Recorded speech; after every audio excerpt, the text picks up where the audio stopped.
Las últimas informaciones, los hechos más destacados, el pensamiento y la opinión de los protagonistas.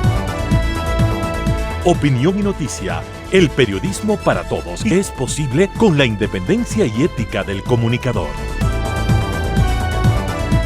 En Sucesos, las noticias y las voces de quienes las hicieron o son parte de ellas. Lo del país y del mundo, política y economía, lo social y del arte, el deporte, lo que usted espera saber cada semana. Opinión y noticia, porque interpretar y hacer entender lo que sucede es la razón de ser del periodismo. Con la conducción de Félix Narváez, empezamos.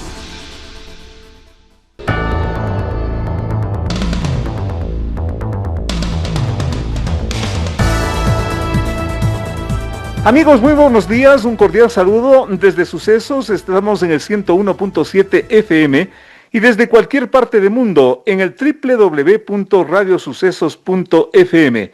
Recuerde también que estamos en el Facebook, en Instagram, en el Sistema X, nuestra dirección permanente, @radiosucesos.es. Para el día de hoy nos empeñamos y finalmente lo logramos, ya ustedes lo van a escuchar, las voces de protagonistas de estos dos, yo diría, temas fundamentales que se han concentrado en la semana que estamos concluyendo.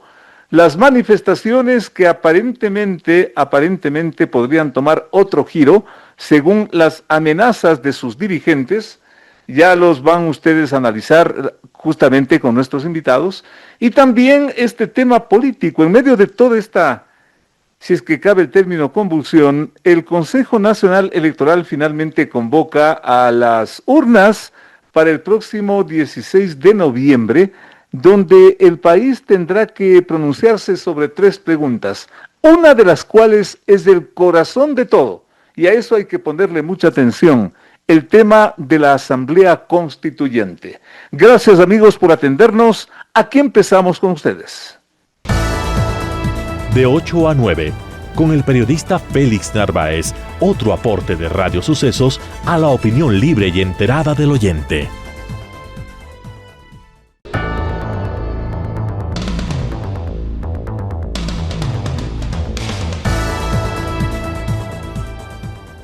Tras prácticamente una semana de acontecimientos nada agradables que se han observado en el país, llegamos a un punto donde hay que hacer un análisis riguroso de lo que está pasando. Todo este espectáculo de destrucción teniendo como epicentro a Otavalo y a la provincia de Imbabura, nos rememora lo que tiempo atrás fue aquello de la quema de la Contraloría, fue aquello de la toma de la Casa de la Cultura, secuestrando a periodistas, a un colega inclusive poniendo en riesgo su vida.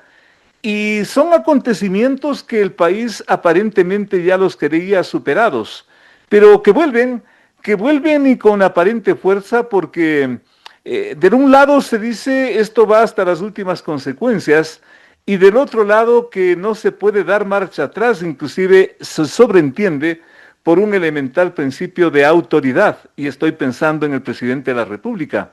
Pero hay detenidos, hay procesados por terrorismo, y en este punto hay que acudir a una de las voces conocedoras de esta problemática por su análisis, por su estudio, por su investigación. Me refiero al colega periodista Juan Carlos Calderón, él ya se encuentra conectado con esta mesa de trabajo. Juan Carlos, ¿qué impresión te da esta semana que estamos concluyendo de una jornada, insisto, que muchos ecuatorianos pensaban que esto ya no se va a volver a repetir, pero si es que retornamos la vista a Otavalo, esto ha estado vivito y coleante. ¿Cómo lo ves, Juan Carlos? Bienvenido. Hola, Félix, gracias por el espacio. Yo creo que, de hecho, iba a tener una reacción, creo que de esta naturaleza, la eliminación del subsidio al diésel. No nos olvidemos que es una medida que ha sido siempre parte de la polémica y del debate nacional. Parte de las condiciones de los movimientos sociales e indígenas ha sido no topar el precio del diésel.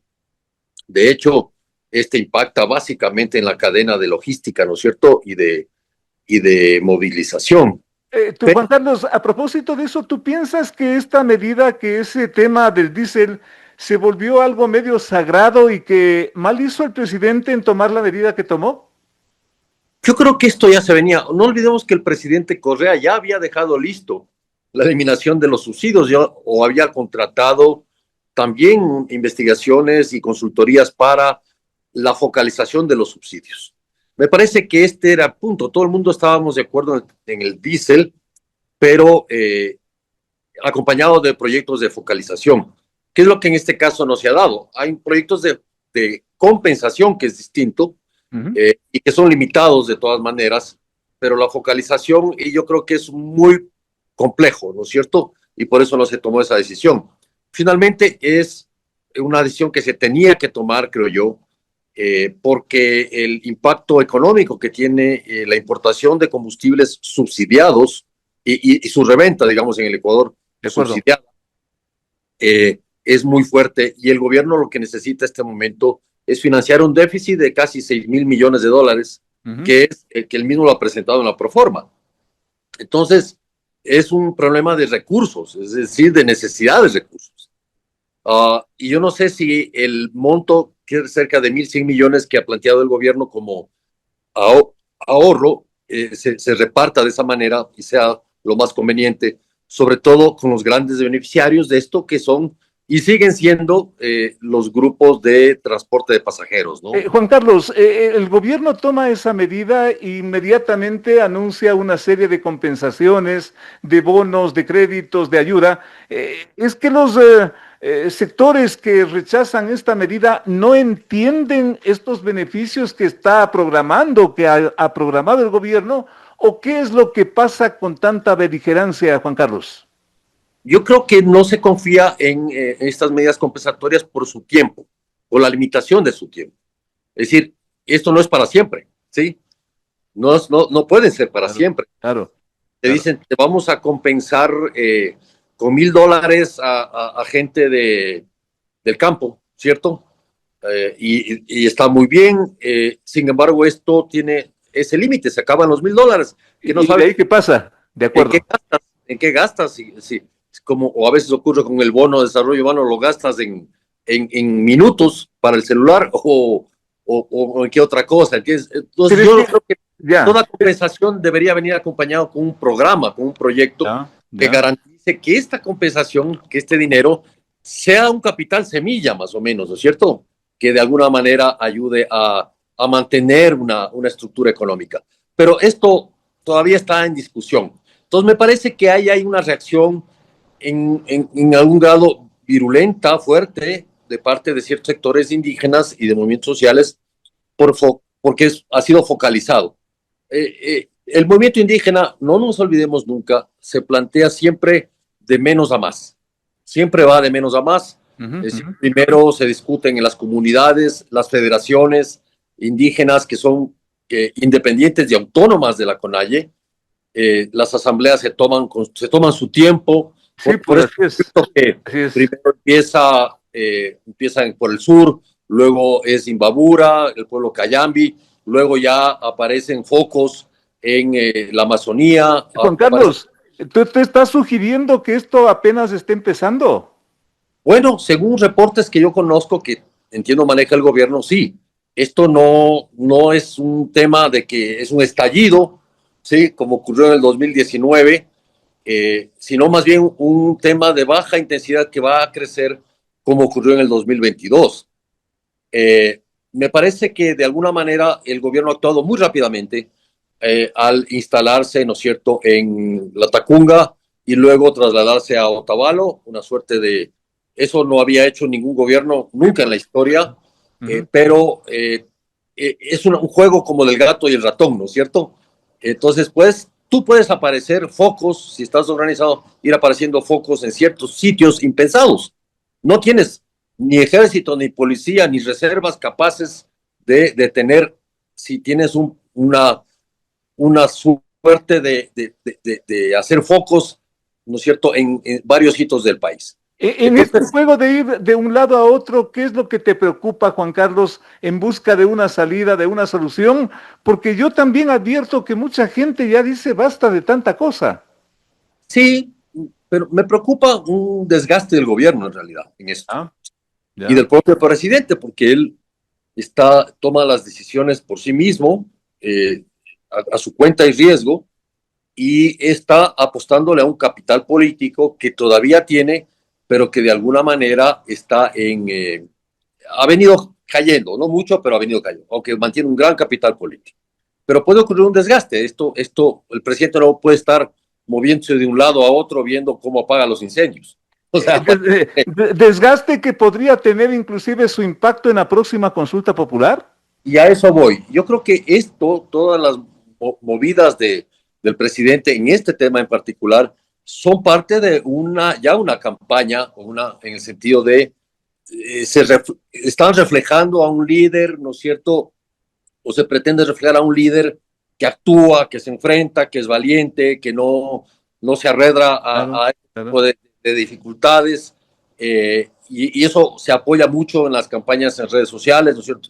Fortaleciendo su figura en este sentido. Un joven presidente que enfrenta, y él lo dice, hasta con mi vida, ¿no es cierto? Así Para mí, dice, así dijo. una desafortunada expresión por las comparaciones que se han dado, ¿no es cierto? Pero de todas maneras dice, nosotros no vamos a retroceder, vamos a seguir adelante, etcétera. Eso es parte ya de una imagen de campaña de un presidente que busca él obtener un triunfo en la consulta popular. ¿Cuál es la salida que dice tu experiencia? ¿Cuál sería una ruta para que esto termine? Ojalá, no sé en qué tiempo, pero para que esto termine. ¿Tiene esto una salida, Juan Carlos? Bueno, él siempre va a tener una salida, el problema es el costo. De acuerdo, de El acuerdo. costo político y el costo económico de esa salida. Yo creo que siempre hay que ir a la historia, no solo obviamente en el 2019, en el 2022, sino en los anteriores. El problema central tiene que ver, y creo, con la estructura de exclusión que tiene nuestra sociedad. ¿Sí? Y quienes se levantan y protestan siguen siendo, no olvidemos que en el 19 Lenín Moreno les acusó de lo mismo, terroristas. ¿Sí? En el 22 Lazo les acusó de terroristas y narcotraficantes, de una. Bueno, este gobierno solo les ha acusado de terroristas. Juan Carlos, Juan Correa Carlos, no solo que les acusó de terroristas, sino que en el 2015 les puso un montón de juicios sí, por terrorismo. y todo eso terminó en una amnistía, verás. Al Todo pueblo eso terminó en una Saraguro, amnistía. claro, al pueblo Saraguro, no nos olvidemos. Entonces, este tipo de levantamientos y enfrentamientos van a seguir siendo recurrentes mientras no se dé una salida estructural al tema. O sea, el problema es campesino, el problema es intercultural, el problema es muy complejo y no se resuelve con estos criterios de ciertos analistas que dicen, palo, mano dura, no, no, así no se resuelve, no, en ninguna parte del mundo. Entonces me parece que yo creo que el gobierno, que ha tenido la capacidad también de diálogo, por ejemplo, con la Corte Constitucional y viceversa, se debe llegar a un punto medio, ¿no? Porque mira, ningún extremo es bueno para ningún país. ¿Cómo llegar a ese punto intermedio, Juan Carlos? Me parece que es y cabe por parte del presidente llamar al diálogo, a una reunión, a sentarse en mesas. El problema es que las mesas que se fueron abiertas en el 2022 nunca se concretaron en cosas que efectivamente... Entonces, ellos dicen, el dirigencia indígena dice, esto es de continuidad, estos nos vienen engañando desde el 2000 ni sé cuánto, o desde el mil ni sé cuánto, ¿sí? Entonces nos sientan en mesas, prometen y no cumplen. Al final del día no se cumple. Entonces ellos no tienen confianza tampoco en las autoridades de turno, ¿no? Llámese quien se llame, ¿entiendes? O sea, póngale cualquiera que le pongan. Entonces sí me parece que ahí también la Asamblea podría ejercer un camino de mediación. La Asamblea. O la Santa Iglesia Católica, pues Juan Carlos. Es que tener Con que un poco de agua bendita podría solucionar esta cosa. Tener que recurrir de nuevo a la bendición papal es muy complicado. El país no se resuelve con bendiciones papales. Entonces, pero me parece que los actores políticos deben intervenir para que el costo sea el menor para el país. Porque el problema no es cuando termina, eso termina, pero el costo es lo que hay que medir. Perfecto. Para el presidente, porque si se le va la mano a un militar, a un policía, como se Y les tenemos está un muerto. parecer, si se le va la mano, eso le impacta al capital político del presidente. Y no es que me preocupe el capital del presidente. Puede ser un muerto de un lado o del otro, Juan Carlos. Con un muerto del lado o del otro. Exactamente. Y pasamos, no te olvides, o sea, siempre volvámonos, no seamos desmemoriados. 8 muertos en el 2022, 13 muertos en el 2019, secuestros de policías, etcétera. La cosa puede radicalizarse, sí, puede Veamos. masificarse. Yo creo Excelente. que se está a tiempo de que actores políticos puedan mediar en esto. Excelente el punto en que nos dejas, Juan Carlos, porque después de escuchar tanta cosa, después de ver tantas escenas, como que inclusive uno se confunde, pero qué bueno con tu talento y tu brillantez que nos ubiques, y ubicas al público en el momento lamentable pero histórico en el que estamos. Hasta una próxima, Juan Carlos, muy amable, muy gentil. Un fuerte abrazo, Félix, muchas gracias. Gracias a Juan Carlos Calderón, colega periodista, para que ustedes dimensionen todo lo que nos está pasando como Ecuador. Volvemos con más. Llegó el fin de semana y tú te puedes informar con periodismo independiente, el que le gusta a nuestra gente es opinión.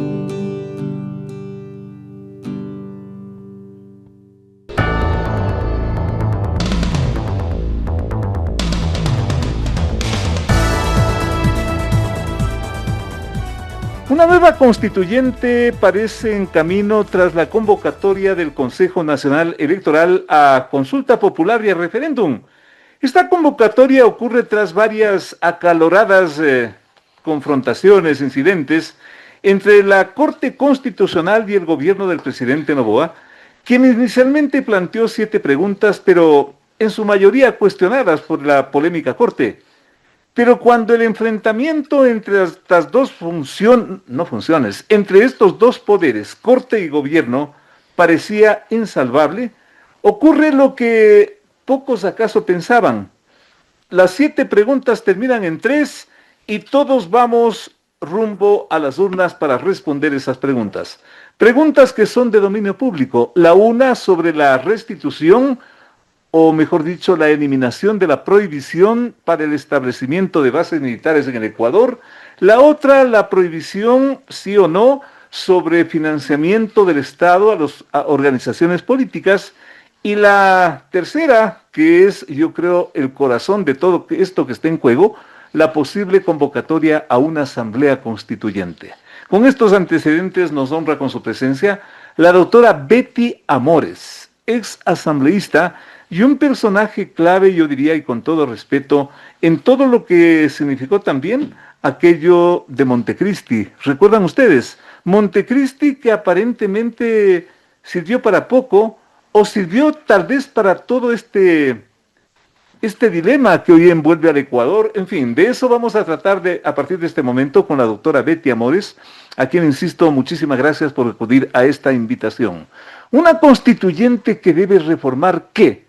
Betty, bienvenida. Muy buenas tardes, estimado Félix. Bueno, yo quiero hacer primero un análisis cuantitativo de los considerandos del decreto ejecutivo 153, por el cual el presidente Noboa tomó, digamos, esta decisión de convocar a una asamblea constituyente. Hay 33 considerandos, de los cuales 13 fueron excluidos del decreto, digamos, y hay 2 reformas que se hicieron a los artículos 4º y 5º del estatuto para la elección de los futuros asambleístas constituyentes. En todo caso, como tú bien dices, ya estamos como subidos en este tren. Estamos en la ruta. Y ahora esto es absolutamente inevitable. Nos guste o no. Así es. Entonces ya esto ya no es una mera posibilidad, es una realidad. Yo creo que ya en este momento, mediante el respectivo dictamen, la Corte Constitucional ha zanjado un improbable, digo yo, conflicto entre el Ejecutivo y la Corte, porque ya ha dado la aquiescencia digamos, para que el presidente ejerza esta facultad de consultarle al pueblo si quiere una asamblea constituyente. Todo como que se resolvió, doctora, en un abrir y cerrar de ojos. En un día. En un día. Sí, sí, Lo que casi es un incendio. ¿Cómo es esto, Betty? Bueno, valgo un paréntesis. Conste que me dices que haga el paréntesis, pero oye, increíble, porque en el decreto 155, que es la respuesta del presidente Noboa a las observaciones del primer dictamen de la Corte, tú ves el decreto ejecutivo el 20 de septiembre. Con oficio del 20 de septiembre, el presidente de la República notificó al Consejo. El Consejo se reunió el mismo 20 de septiembre. Como dice la gente, uno tras otro. Sí, o sea, Así es. Y luego ahí hubo una sesión ordinaria y entonces hubo un oficio para decirle al presidente que tiene que remitirse esto, digamos, fue el Consejo Nacional Electoral el que remitió el decreto a la Corte, ¿no? Y lo que parecía una guerra, de pronto la paz. Bueno, yo creo que fue mejor que sea como... Sí, señor. Sí, señor. Porque no tiene el menor sentido. Ya. O sea, por un lado, el presidente Noboa, por supuesto, tiene la facultad legal vía el artículo 444 de la Constitución vigente de convocar a un plebiscito para una asamblea constituyente. Pero ahora, tú has hecho una pregunta que a mi juicio es central. Por favor. ¿Para qué? ¿Para qué? Y entonces ahí como, no sé, para ser un poco didáctica, ¿no es cierto? Yo me he permitido separar los considerandos que quedaron, o sea, 20.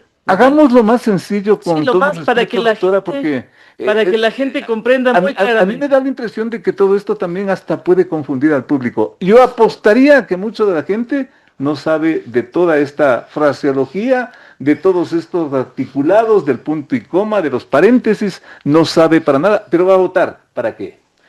¿Para qué va a votar? Bueno, hay tres grupos, digamos, de considerandos o motivaciones que el presidente Noboa plantea en su decreto ejecutivo 153, ¿verdad?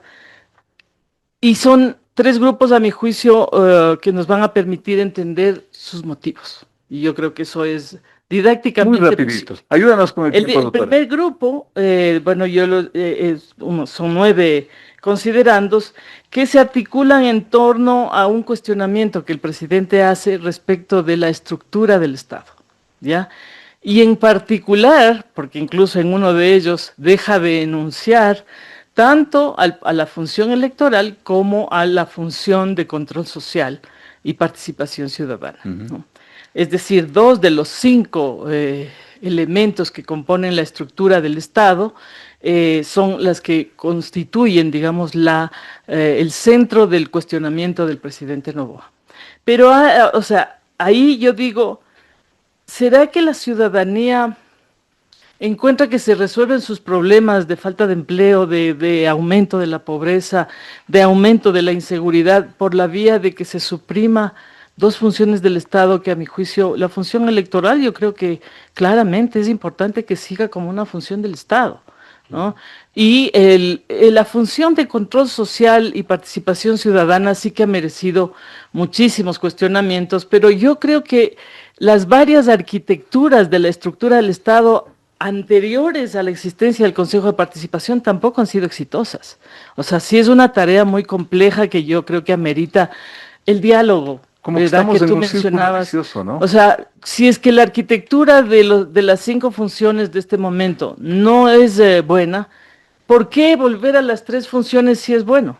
Porque los problemas que se suscitaron y las crisis de gobernabilidad, sobre todo, que se suscitaron en años anteriores, son las que propiciaron la existencia de estas 2 funciones. A criterio de la doctora Betty Amores, consecuentemente, la clave de esto está en la reducción o no de las funciones del Estado. Mira, yo creo que la función electoral, por ejemplo, ha justificado sin decir que sea perfecta esa función del Estado, pero ha justificado mucho su existencia. ¿Ya? La función de participación ciudadana, porque en realidad es una función, el Consejo solo es un brazo ejecutor de la función de transparencia, de control. Y una función crucial, estratégica. La función per se no ha existido, Félix, o tú has oído cuestionamientos hacia la función de control social y participación ciudadana. Lo que se ha visto ahí es diarios relajos por el Consejo. Por el Consejo. Por el Consejo, no tanto por la función, sino por el Consejo. Y ojo que en la función... Es que controlando el Consejo, controlas la función. No es así. ¿No es así? No es así. Es que, verás, hay una cuestión que es necesario ponerla sobre la mesa, y es que quienes integran la función de control social son los máximos órganos de control, por supuesto, del Estado, Se supone. incluido el Ejecutivo. Se supone. Entonces allí hay otra correlación de fuerzas que nunca ha sido puesta sobre la mesa, ¿no? La correlación de fuerzas políticas a las que tú haces referencia se ha dado más bien en el escenario del Consejo de Participación Ciudadana, que en este momento es como, digamos, el núcleo del cuestionamiento, ¿no? Y yo creo que ahí habría que, ahí sí establecer como un diálogo, ojalá se pueda, ¿no es cierto?, entre las fuerzas políticas y el Poder Ejecutivo, que ha hecho este planteamiento, no muy claro, por cierto, la motivación, pero que uno lee entre líneas y entiende que esa es la principal, digamos, Las voluntad, funciones del Estado, la principal, ¿ya? una de las principales voluntades Ya. del presidente Noboa para convocar a esta asamblea. Entonces, dialoguemos, conversemos. Si es que esta arquitectura de 5 funciones del Estado, él considera que no son buenas, a ver, conversemos, pues, ¿no es cierto?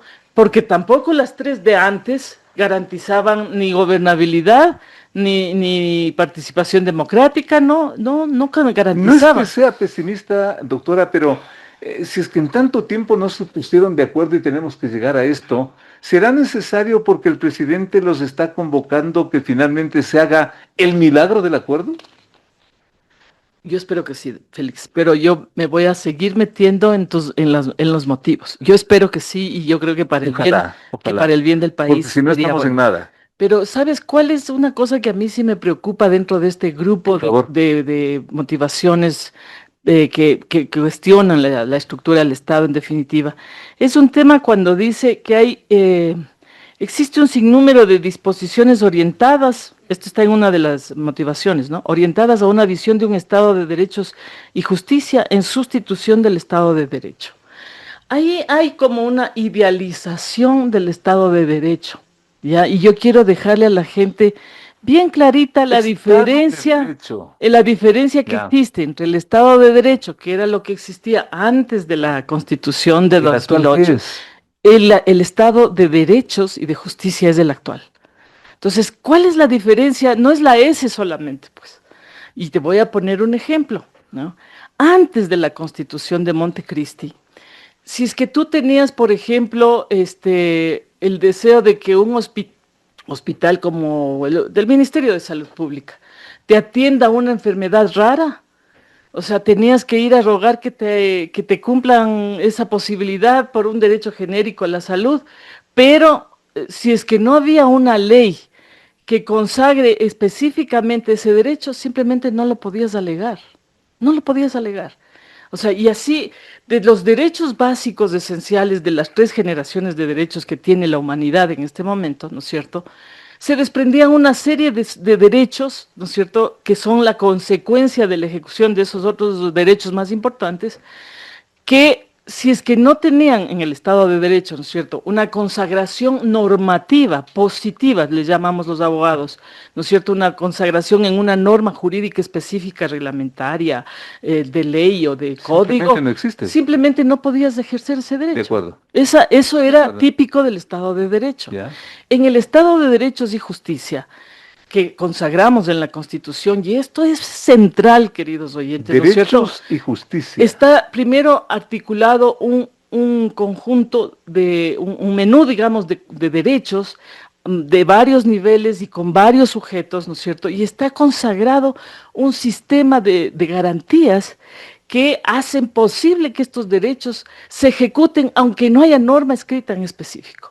Porque son derechos o de primera o de segunda o de tercera generación, sino que son derechos que están amparados por la Carta Constitucional, que es la norma de más alta jerarquía del sistema. Doctora Betty, pero muy clarito lo que usted nos está explicando en cuanto a este tema de los derechos y las garantías que están consagrados en la Constitución. Pero llegamos al momento actual al cual, aplicando eso que usted nos explica, no deberíamos llegar, porque es justamente toda esta conflictividad lo que nos está abocando a una nueva asamblea que podría ser quizás un experimento fallido si es que no ocurre lo que usted dijo anteriormente, que nos pongamos previamente a discutir. Consecuentemente, hemos hecho esto Casi, casi para nada. La Constitución vigente, dices, para nada. No, yo creo que más bien todos estos años en que ha existido la ¿Fue Constitución. un fracaso Montecristi? No, para nada. Yo creo que más bien se han asentado los derechos y lo que más... ¿Y los conflictos? Pero escúchame, antes que los conflictos, o sea, lo que yo creo y rescato y recupero, e incluso te pido que a juristas que son claramente de una postura de derecha, les preguntes, ¿no es cierto? Si es que han podido o no, digamos, defender las garantías constitucionales de sus clientes, de personas de altos recursos, de lo que sea, porque esto no es solamente para la gente de poncho, pues estos derechos son consagrados a todo ciudadano, a todo ser humano, ¿no es cierto? Se supone. ¿Ya? Entonces yo creo que más bien lo que ha sucedido en estos años, en esta ya prácticamente casi 2 décadas, ¿no es Así es, cierto? casi 20 años. Es que se asiente primero una cultura, ¿no es cierto?, de respeto a unos derechos básicos sobre la base de un conjunto de principios que están en la Constitución.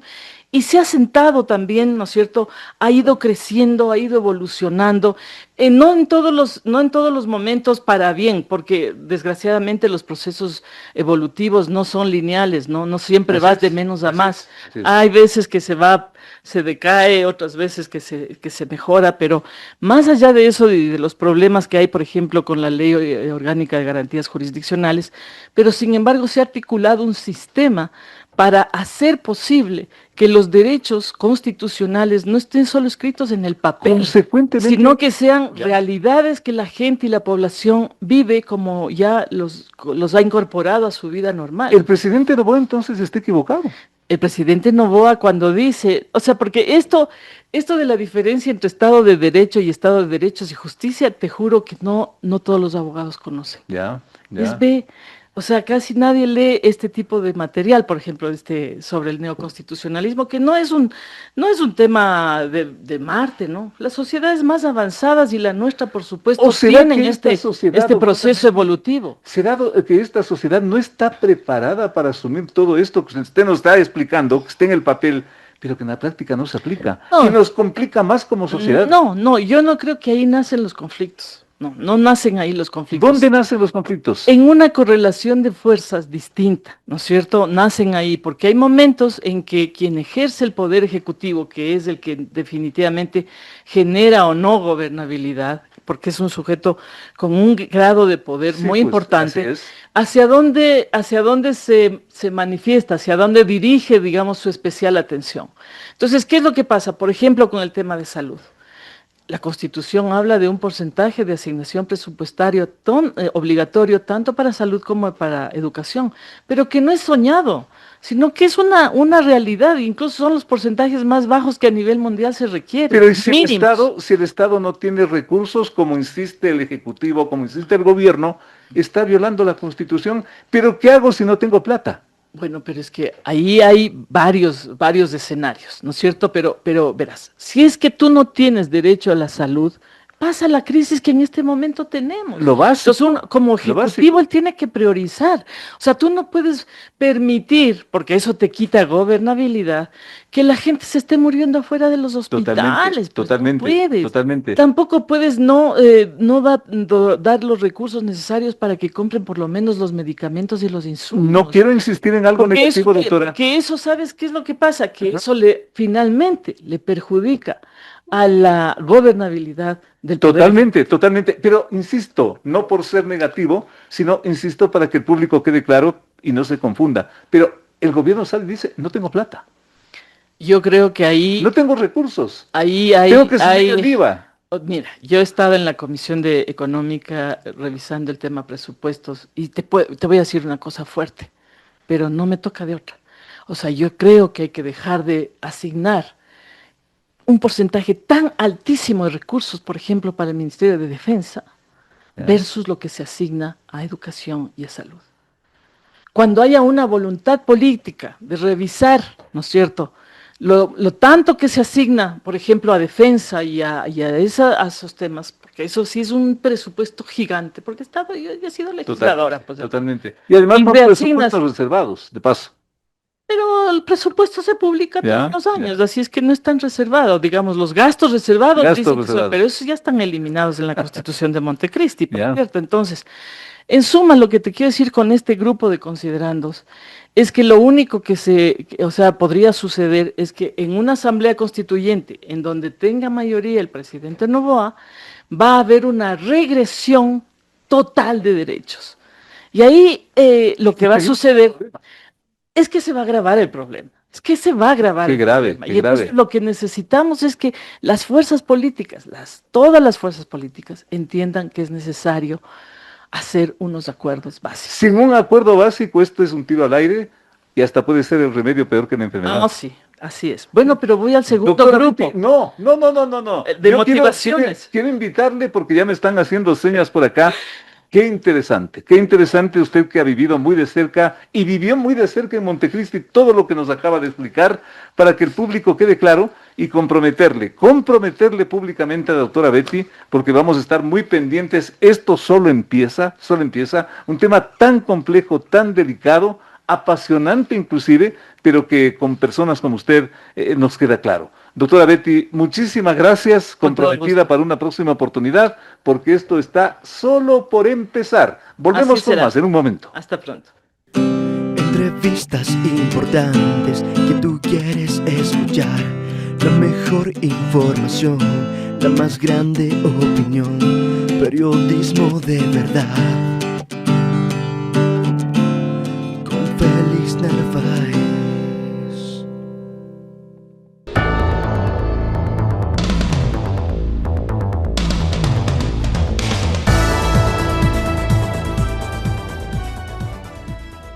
Lo cierto es que ir a una asamblea constituyente, tal como está planteada este proceso y la convocatoria por parte del Consejo Nacional Electoral, sin duda es una palabra mayor, porque se trata nada más ni nada menos que de una posible reforma a fondo, se sobreentiende, de la actual constitución política que en más de una oportunidad, en varias veces ha sido expuesta como una de las principales razones de los conflictos que vive el país. Y por eso acudimos a una voz experimentada, la doctora Ruth Hidalgo. Ella es la representante de Participación Ciudadana, que a su vez hace el reflejo de lo que significa también el comportamiento ciudadano en el país. Doctora Ruth Hidalgo, un gusto tenerle en esta mesa de trabajo para trasladarle esto que estábamos conversando un poquito en interno. El hecho de ir a una asamblea constituyente es realmente una garantía de salida a esta problemática permanente de conflictividad que vive el país, porque se sobreentiende que la Constitución, como dicen los entendidos, es un compromiso para que la sociedad pueda dirigirse por un rumbo positivo. ¿Qué garantía hay de que esto funcione? Doctora Ruth Hidalgo, bienvenida. Gracias, Félix, qué gusto. A ver, algunos temas creo yo que son importantes destacar de la intervención que usted acaba de hacer. En primer lugar, es un error pensar que la constituyente arregla todos los problemas. ¿Ya? Esto ya pasó en el 2008. Hubo un fervor constituyente importante en ese momento y las personas tenían unas expectativas bien altas respecto de este proceso, y esa misma expectativa y ese mismo fervor muchas veces hace caer en errores como, por ejemplo, creer que la Asamblea Constituyente va a generar por sí sola más empleo, que la Asamblea Constituyente por sí sola va a bajar inmediatamente la inseguridad, que la Asamblea Constituyente inmediatamente va a garantizar una inversión. Que la asamblea es el remedio para todo. Exacto, y eso realmente es bueno decir a la ciudadanía que hay que estar conscientes cuáles son los límites y cuáles son las obligaciones, las responsabilidades de los asambleístas constituyentes que están allí. Y en primer lugar, ¿cuál es el principal límite de una asamblea? En primer lugar, la primera obligación y responsabilidad es la redacción de una nueva constitución. ¿Ya? Si bien es cierto, usted en la Constitución puede poner garantías, como le tenemos las garantías que tiene la del 2008, pero no necesariamente eso le va a usted a garantizar la resolución de políticas públicas, por ejemplo, o la aplicación de políticas públicas inmediatamente. Lo que hace la Constitución es, como se dice vulgarmente, es la norma madre que rige un país, es decir, es un cuerpo legal o un cuerpo normativo en donde usted puede leer y puede entender cuáles son los derechos, las garantías, la estructura del Estado, por ejemplo, los órganos que rigen esta estructura del Estado, la obligatoriedad de cada órgano que forma parte de la estructura del Estado, por ejemplo, cuando usted delimita cuántos poderes van a ser. Ahora tenemos varios poderes, tenemos un quinto poder, tenemos, ¿no es cierto?, este poder de transparencia y participación ciudadana. Si es que se va a volver al antiguo formato que era 3 poderes, legislativo, ejecutivo y judicial, y si es que es así, entonces habrá que la Constitución explicar cuáles son las obligaciones y las responsabilidades de cada ejercicio del poder, las garantías ciudadanas, el tema, por ejemplo, eso sí es importante, si es que se va a poder o no se va a poder por Constitución aceptar la presencia de bases militares, por ejemplo, eso es importante, extranjeras, el tema de que si se va a poder en sectores estratégicos contratar con inversión extranjera. Por ejemplo, ahora vimos en esta ocasión del estiaje que no se pudo solucionar el estiaje justamente por esos candados. En temas de reforma política, la Constitución le da a usted el marco normativo, por ejemplo, si vamos a seguir en el mismo modelo político de unicameralidad, o si es que se aprovecha la oportunidad y se diseña nuevamente políticamente, si es que vamos a tener 2 cámaras, una cámara alta, una cámara baja, ¿verdad? Por ejemplo, si es que los asambleístas podrían ser elegidos en segunda vuelta, por ejemplo, por ponerle un ejemplo, puede hacer varias reformas en el sistema político cuando se hable de los partidos políticos. ¿Ya? Si es que se decide eliminar el Consejo de Participación Ciudadana, que es una institución que forma parte del sistema de institucionalidad hoy, dar también las luces de por dónde se va a ir y quién va a hacerse cargo del nombramiento de los órganos de control. Es decir, esos son los temas. Doctora, por lo visto es una actividad complejísima la que le espera a esta asamblea que se daría pues conforme a los resultados de esta convocatoria del Consejo Nacional Electoral. Altamente complejo en todo sentido, pero ¿qué significa que es una asamblea que no es de plenos poderes? Eso es bien importante. En teoría y de entrada, de inicio, podríamos decir que no es de plenos poderes. De acuerdo. Pero, no obstante, ahora mismo está en el debate público. He escuchado muchos criterios de algunos constitucionalistas que hablan que la misma redacción del dictamen de la Corte Constitucional al final habla del poder constituido. Exactamente. Exactamente. Y no nos olvidemos que en Montecristi, yo le digo con autoridad en este caso, porque yo me fui a vivir prácticamente en Montecristi, fui vedora del proceso Montecristi. Entonces, en ese momento, justamente tomándose como de un dictamen similar y de una redacción similar, se decidió que se haga de plenos poderes, dada la situación en ese momento de crisis institucional que existía en el país. Doctora, ¿qué significa de plenos poderes? Exactamente, sobre esto de los plenos poderes, y me permito insistir en esta parte, doctora, porque al ser una asamblea que no tiene plenos poderes, puede ser un punto también de conflicto, porque en el solo hecho, por ejemplo, de estar volviendo a las 3 funciones del Estado y de estar eliminando 2 que están en la actual Constitución, para eso necesito los plenos poderes. Y para eso y para mucho más. ¿Qué conflicto tan serio, doctora? Es un conflicto serio porque necesariamente, o más bien dicho, desde mi punto de vista, no necesariamente usted necesita tener plenos poderes para arreglar esta reforma, por ejemplo, del partido, del Consejo de Participación Ciudadana. Por ejemplo. Pero para otras cosas, yo siempre pienso que... Por ejemplo, doctora. Por ejemplo, yo creo que si es que se trata de cambiar, usted puede cambiar y reformar y eliminar el Consejo de Participación Ciudadana e inmediatamente en una transitoria, inclusive en la transitoria de la Constitución, usted podría poner el mecanismo a través del cual se elimina el Consejo de Participación Ciudadana y simplemente puede decir que en el plazo de esto regresa a manos de la Asamblea, por decirlo de alguna manera, pero obviamente con ciertas condiciones. Esa, por ejemplo, es una de las propuestas que Participación Ciudadana tiene respecto al régimen político, de reforma que debería existir. A mí, en lo personal, y eso es un criterio personal, no necesariamente institucional, yo le temo un poco a los plenos poderes. De acuerdo. Yo le temo a los plenos poderes porque a veces, nuevamente, en el fervor constituyente, los plenos poderes pueden ser una manera o una vía de reformar cualquier cosa. Yo le quiero recordar, por ejemplo, una reforma que se hizo por el tema de los plenos poderes en Montecristi, que hasta ahora la gente se queja porque no lo entendieron en ese momento, fue el famoso mandato 8. ¿Qué significa?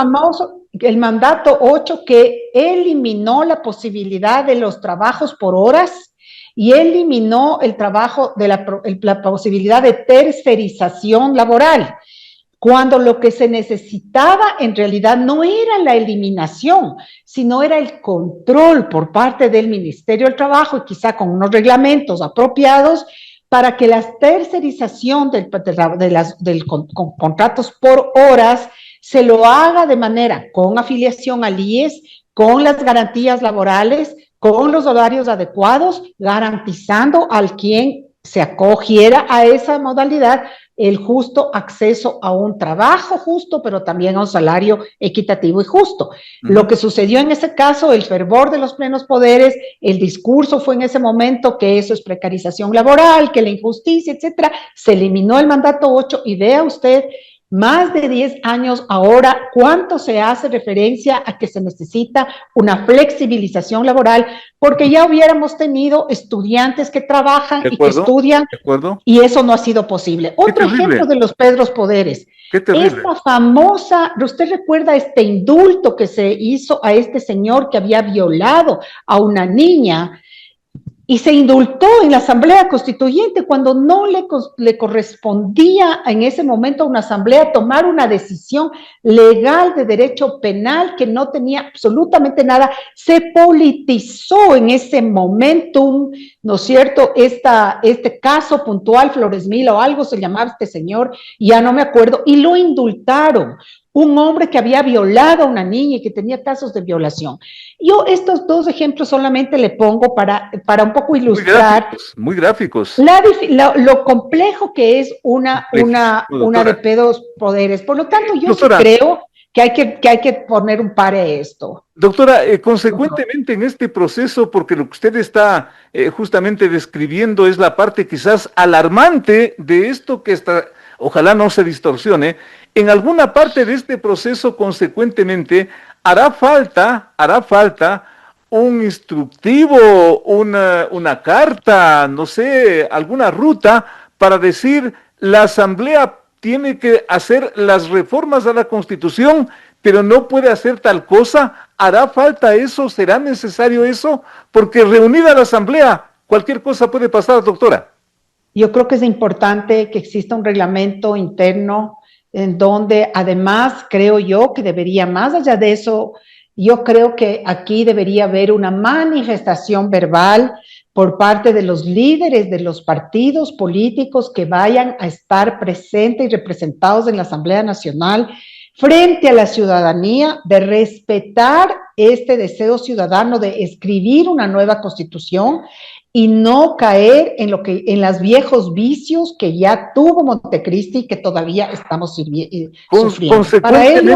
Consecuentemente, doctora, lo que usted está planteando y está sugiriendo es que si es que no hay un acuerdo político nacional entre las fuerzas políticas, esta asamblea se puede volver un riesgo. Yo creo que la Asamblea Constituyente es una oportunidad, pero también es un riesgo, sin duda alguna. De acuerdo. Por lo tanto, corresponde a los actores políticos actuar con responsabilidad. Nosotros siempre pedimos eso y yo siempre he pedido eso. Y la actuación con responsabilidad es, ojalá poder llegar a un acuerdo ético-político a través del cual la Constitución sea escrita de manera responsable, pero sobre todo de manera, como se dice, rigurosa. Necesitamos rigurosidad en este proceso. Yo me atrevo a sugerir que quizá también lo que se está diciendo es tenemos una buena referencia, y la buena referencia es la Constitución de 1998. De acuerdo. La Constitución de 1998, no digo que sea un copy-paste, que se saque la una y se ponga la del 98, pero yo creo que la del 98 tiene grandes instrumentos y grandes capítulos que deberían ser respetados tal cual y volver a ser rescatados e incorporados a una nueva constitución.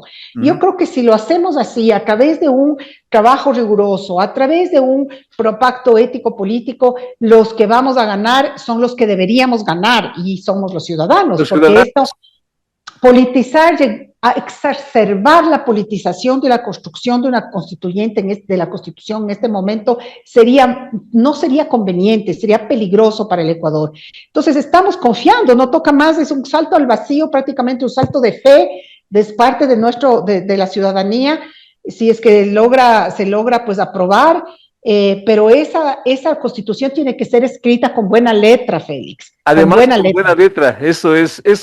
Doctora, qué brillante, qué bueno poner esta luz, porque estamos entrando en un sendero, en un camino, si bien optimista, que puede ser riesgoso y quién sabe si hasta peligroso, si es que no hay una conciencia, como usted dice, de lo que se pretende hacer en todo ese viaje. Nos queda asimismo un largo camino para hacer consultas, doctora, y por hoy no quiero más molestar su atención, agradecerle a nombre de nuestros oyentes y quedar para una próxima oportunidad. Doctora, muchísimas gracias. Muchísimo gusto. Creo que se abre una gran oportunidad de debate y los medios de comunicación tienen una gran labor allí. Muchísimas gracias. Gracias a la doctora Ruth Hidalgo, representante de Participación Ciudadana aquí en Sucesos. De 8 a 9, con el periodista Félix Narváez, otro aporte de Radio Sucesos a la opinión libre y enterada del oyente.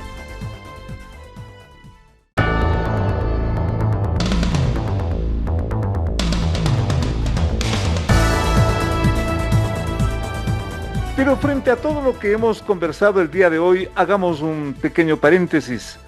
Liga Deportiva Universitaria y el Independiente del Valle acaban de conseguir triunfos que sorprenden, que alegran no solamente a los ecuatorianos. Dentro y fuera del país, los ojos están ubicados sobre esas dos instituciones que justamente en países extranjeros acaban de conseguir triunfazos, como dice el ambiente deportivo, triunfazos ante rivales de casta, de prestigio, el uno en Colombia y el otro en Brasil. ¿Para qué más antecedentes? Pero queremos entender esta situación y por eso timbramos la presencia del ingeniero Enrique Recalde, reconocida figura del mundo futbolístico, del mundo deportivo de este país. ¿Cómo entender estos dos triunfos? Se ve que no estamos tan mal como está quizás el resto del país. Escuchaba un comentario, pero todo tiene una explicación. ¿Cuál es su explicación de estos triunfazos de Liga y del Independiente? Ingeniero, bienvenido, lo escuchamos. Muchas gracias, mi querido Félix. Siempre será una satisfacción y un honor participar en sus programas. Usted ha dicho lo correcto. Los triunfazos de los equipos ecuatorianos tienen una explicación aparentemente al margen de la situación que vive el país. Digo aparentemente porque es probable, es posible que justamente la situación que vive el país es la que haya desencadenado esta reacción en la parte deportiva de nuestros atletas. De pasito, digamos, no solamente es el fútbol, es el de mayor consumo, obviamente, el que da mayores satisfacciones. Pero cuando yo hablo de esta reacción del deporte, del deportista ecuatoriano, estoy hablando también, por ejemplo, de Reascos, la judoka, la luchadora que acaba de coronarse campeona mundial en su categoría.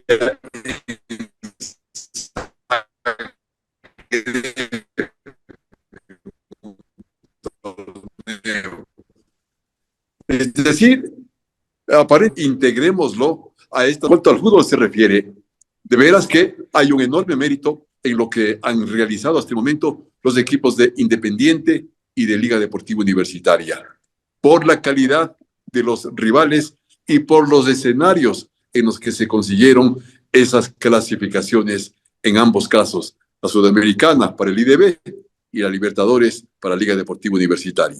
Los triunfos, los marcadores están escritos, pero ahora la gran interrogante, ¿y qué le dice su gran experiencia en este mundo futbolístico, señor ingeniero? ¿Y ahora qué viene? ¿Hay la posibilidad de seguir con estos triunfos? ¿Qué es lo que va a pasar con estos dos representantes en suma del país, del fútbol ecuatoriano?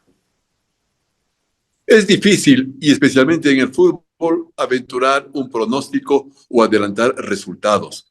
Lo que han hecho hasta ahora ambos equipos, el uno en la Sudamericana y el otro en la Libertadores, es el producto de un proceso que viene de años A. En el caso de Independiente, hoy por hoy, el mejor exportador de futbolistas del país al mundo entero. Y eso tiene una base, la organización. El plan que se trabó, que se planteó, quien inició esta, pongámosle entre comillas, de esta aventura futbolística con el Independiente del Valle.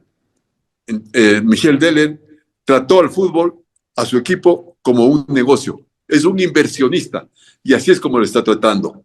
No queremos con esto echar epítetos peyorativos para el fútbol como empresa, sino estamos calificando la reacción del directivo para organizar de tal manera que comenzó a producir resultados y comenzó a exportar jugadores en apenas 15 años que lleva en el fútbol profesional. En el caso de Liga Deportiva Universitaria hay un antecedente, un poquito más viejo quizá, por obvias razones. Su Copa Libertadores de América del 2008 y sus permanentes clasificaciones a los torneos subsiguientes, la Recopa, la Sudamericana. En definitiva, Liga Deportiva Universitaria tiene ya un antecedente que es la base para lo que acaba de conseguir hoy, con un grado de dificultad altísimo, no solamente por la calidad del rival al que logró superar acá, sino por la calidad del fútbol brasileño, e ir a ganar allá en Brasil tiene un gran mérito definitivamente. Así es, y por eso justamente nos permitíamos timbrar su comentario para que nos oriente en esta situación, por lo menos esta alegría que nos deja en medio de tanta preocupación, nos deja el fútbol. Señor ingeniero, agradecerle de corazón, muchísimas gracias, hasta una próxima oportunidad, muy amable. El agradecido soy yo y ojalá esta próxima oportunidad sea para celebrar los triunfos del Independiente y de Liga Deportiva Universitaria ya en los torneos surcontinentales. Que tenga un buen día, licenciado. A usted, señor ingeniero, muchísimas gracias. La presencia del ingeniero Enrique Recalde, reconocido periodista de tantos años de experiencia en este país, para ubicarnos esto, que por lo menos es una alegría en medio de tanta preocupación. Gracias, ingeniero. Hasta la próxima.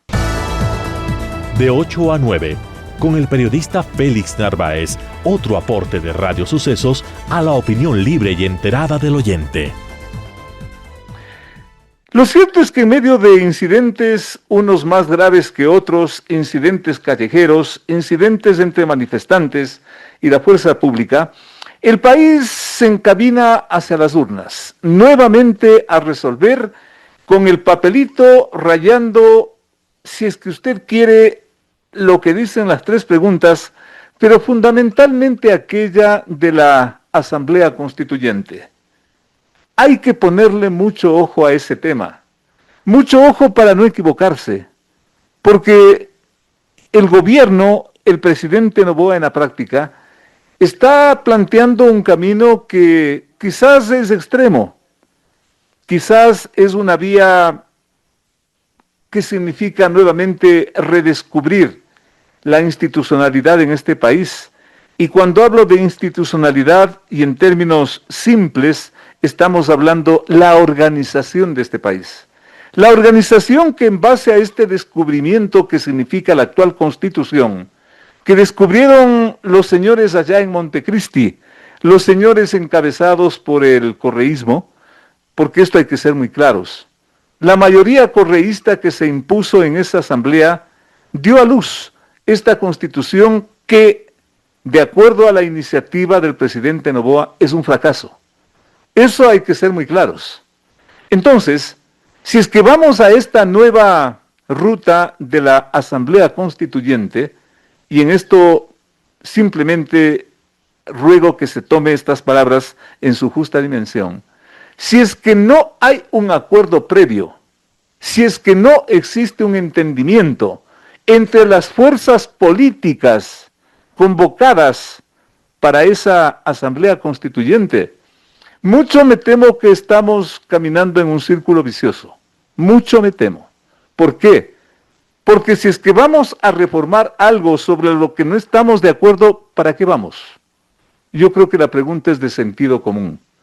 Ojalá esta no sea una nueva experiencia fallida, porque ya basta de tanto experimento, de tanto probar cosas que no funcionan. En Montecristi se inventaron las 5 funciones del Estado, 3 que rigen en todo el planeta Tierra, pero el Ecuador tiene 5. Y ahí tenemos una función electoral, y la otra una función de control. Y la de control durante todo el tiempo desde que se inició este experimento, solamente en broncas, en repartos y de la Liga Azul y de una serie de cosas. Y cuando se quiere eliminar eso que no funciona, no, eso no vale. Y claro, hay que convocar a una constituyente. Primero se lo quiso hacer mediante preguntas y la famosa Corte Constitucional dijo, no, eso no, señor Noboa. Y el señor Noboa envía una repregunta, si es que cabe el término, o una nueva pregunta, entonces vamos a una constituyente. Pero me temo que persiste esta inquietud, que en la forma más objetiva y en la forma más cordial, yo públicamente como periodista estoy planteando. Si es que no hay un acuerdo previo en un país fraccionado, dividido, ¿para qué la Asamblea Constituyente? Me pregunto. Porque si es que vamos bronqueados y vamos a hacer un texto que nuevamente no se va a aplicar, porque luego de que se publique en el registro oficial o se expida esa nueva constituyente y la vamos a irrespetar, ¿para qué entonces esta nueva Asamblea Constituyente?